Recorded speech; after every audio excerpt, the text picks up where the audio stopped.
बिस्मिल्लाहिर्रहमानिर्रहीम। अस्सलाम वालेकुम। हमने ओबेसिटी पे बात करना शुरू की थी।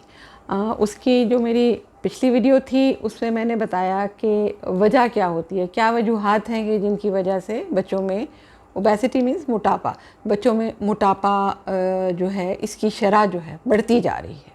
और ये हमारी बदकिस्मती से ये सिर्फ ये नहीं है कि हाँ जिनके पास पैसे ज़्यादा हैं उन्हीं के बच्चे मोटे हैं।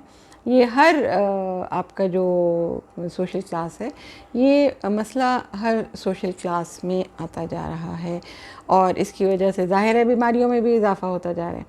तो आज जो हम बात करेंगे कि हम क्या क्या तरीके इख्तियार कर सकते हैं कि जिसकी वजह से बच्चों में ये जो मोटापे की टेंडेंसी है या जो मोटापा बढ़ने की वजूहात हैं, इन पे किसी तरीके से कुछ कंट्रोल कर लिया जाए। अब इसमें सबसे इम्पॉर्टेंट चीज़ क्या है, अगर हम बहुत शुरू से इसको देखें तो ब्रेस्ट फीडिंग, जिस पे बार बार मैं जिस पे ज़ोर देती हूँ कि आप ब्रेस्ट फीडिंग ज़रूर कराएं। ब्रेस्ट फीडिंग का बच्चों में मोटापे से बचाव का भी एक रोल होता है।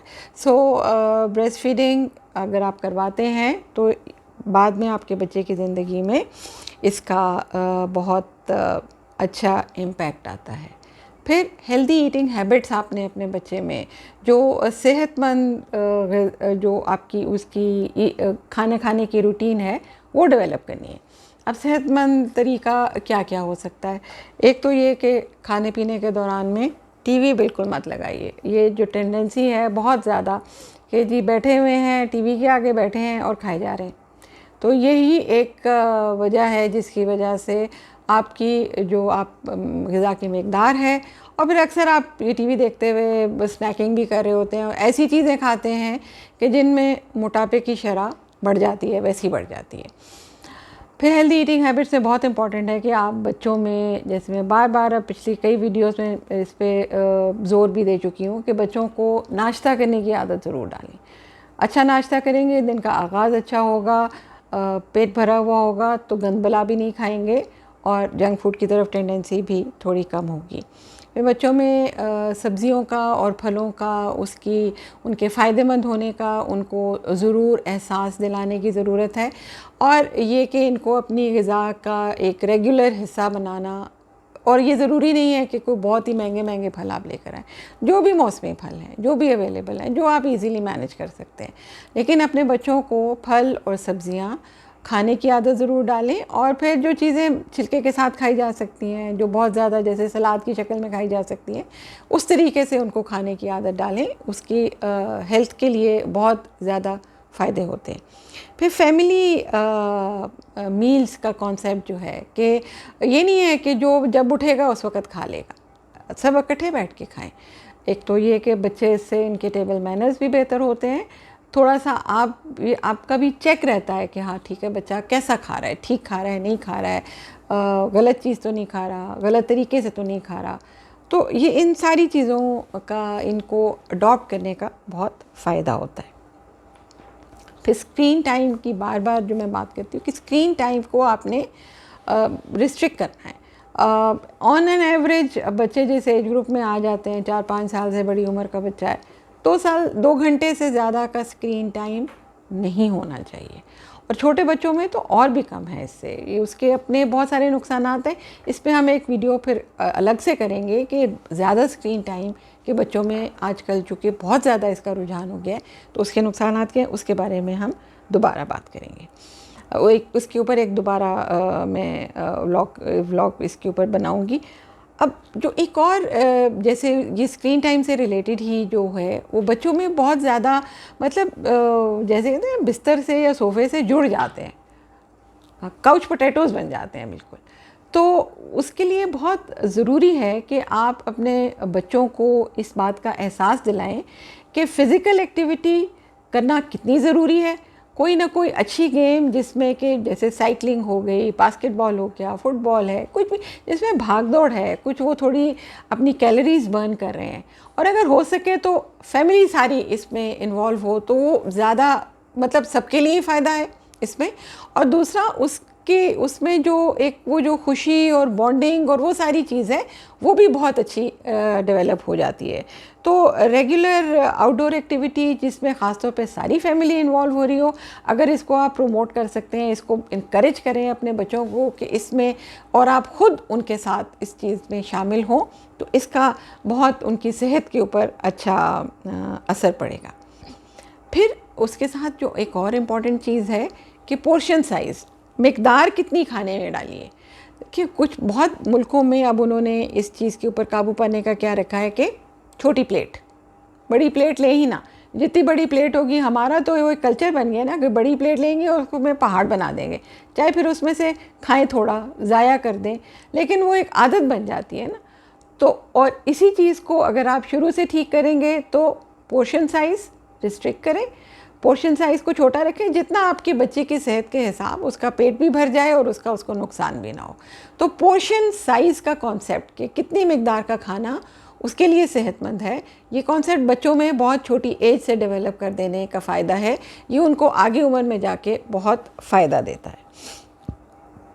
फिर आपने अपने बच्चों को इस चीज़ के बारे में भी एहसास दिलाना है कि गलत तरीके से खाने से, मोटापे से उसके नुकसानात क्या होते हैं, सेहत पे क्या नुकसान होते हैं, इसके जो क्या क्या मसाइल इसके साथ होते हैं, ये मैं आगे चल के बताती हूँ आपको। लेकिन अभी जो हम बात कर रहे हैं वो ये कि आपने बचाव कैसे करना है। तो आपने अपने बच्चे को एजुकेट करना है इस चीज़ के बारे में कि मोटापे के नुकसानात क्या होते हैं, बैलेंस्ड और हेल्दी फूड क्या होती है। बच्चे को कॉन्सेप्ट तो होना चाहिए ना, मतलब उसके ख्याल में हाँ उसने बर्गर खा लिया या उसने शवारमा खा लिया, पेट भर गया, बहुत हेल्दी खाया जी, उसमें चिकन भी था, सब कुछ था, साथ उसने एक अदद कोल्ड ड्रिंक पी ली। लेकिन अगर आप बैठ के उसको समझाएंगे नहीं और आप खुद भी अगर उसके साथ शामिल हैं तो वो तो कभी भी नहीं सीखेगा ना, क्योंकि रोल मॉडल तो आपने बनना है। डिस्करेज करें ख़ास तौर पे। और फिर ये जो एक हमारे आजकल बहुत ज़्यादा ट्रेंड है, वो ऑर्डर कर रहे होते हैं या टेक अवेज हो रहे होते हैं। बहुत आसान है ना, बस गए लिया, एक तो पैसा बर्बाद और उसके साथ सेहत बर्बाद। तो ये जो टेंडेंसी है इसको बहुत ज़्यादा डिस्करेज करने की, आपको अपने बच्चों को इस चीज़ को सिखाने की ज़रूरत है। क्योंकि हाँ जी, आपने घर में दाल पकाई है, बच्चे का दाल खाने को दिल नहीं कर रहा, ठीक है जी मैं पिज़्ज़ा ऑर्डर कर दूँगा, और फिर आप भी कि अच्छा बच्चा रोने लग जाएगा जी, नाराज़ हो जाएगा, आप इजाज़त दे देते हैं। दिस इज़ ये एक बहुत गलत ट्रेंड है जो कि बच्चों में मोटापे को प्रमोट करने में, उनकी बुरी ईटिंग हैबिट्स को प्रमोट करने में एक बहुत बड़ा फैक्टर है। तो एक तो बच्चों के पास पैसे की खामखा का एक्सेस नहीं होना चाहिए, और दूसरा उनको ये इजाज़त नहीं होनी चाहिए कि ये वो जब उनको खाना घर का पसंद नहीं आ रहा वो बाहर से कुछ मंगवा लेंगे या वो बाहर जाके खा लेंगे।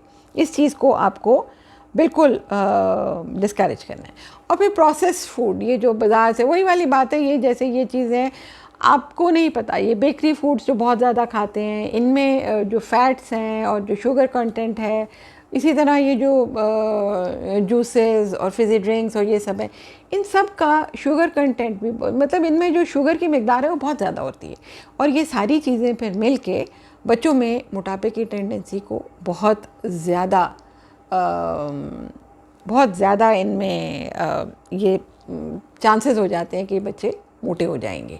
आपने अपने बच्चे के ऊपर, उसके मूड के, उसको मिजाज को देखिए, माँ बाप का बहुत बहुत इम्पॉर्टेंट रोल होता है अपने बच्चों की सेहत पे नज़र रखना और उनमें ये सेहतमंद ग़िज़ा खाने के रुझान पैदा करना। अगर आप ख़ुद नहीं खाते हैं तो कभी भी आप एक्सपेक्ट नहीं करें कि आपके बच्चे भी खाएंगे। तो ख़ुद भी हेल्दी खाइए, बच्चों में भी हेल्दी ईटिंग हैबिट्स डेवलप कीजिए, रेगुलर एक्सरसाइज की आदत डालिए, स्क्रीन को मिनिमाइज़ करें, और ये टेक अवेज और होम डिलीवरीज़ को बहुत हद तक डिस्करेज करें। और मेरा नहीं ख्याल कि अगर ये आप कुछ ऐसा इस चीज़ को रेगुलरली इम्प्लीमेंट नहीं करेंगे रेगुलरली इम्प्लीमेंट कर लेंगे तो आप इसके फ़ायदे खुद देखें। और एक और जो इम्पॉर्टेंट चीज़ है, अपने बाथरूम्स में वेइंग स्केल रखें, वज़न का रिकॉर्ड ज़रूर रखें। मैंने तो खुद रखा हुआ है, ज़रूर हर दूसरे तीसरे दिन मैं तो ज़रूर चेक करती हूँ, उसका बड़ा फ़ायदा होता है। जहाँ आपका वज़न थोड़ा अच्छा, इस पॉइंट से आगे नहीं जाना भाई, जब तक आप अपने ये गोल्स सेट नहीं करेंगे और ये चीज़ें अपने बच्चों को भी नहीं सिखाएंगे, तो ये जो बच्चों में बहुत ज़्यादा ये मसला होता जा रहा है, इसको चेक करना मुश्किल हो जाएगा। ओके, टेक केयर, अल्लाह हाफिज़।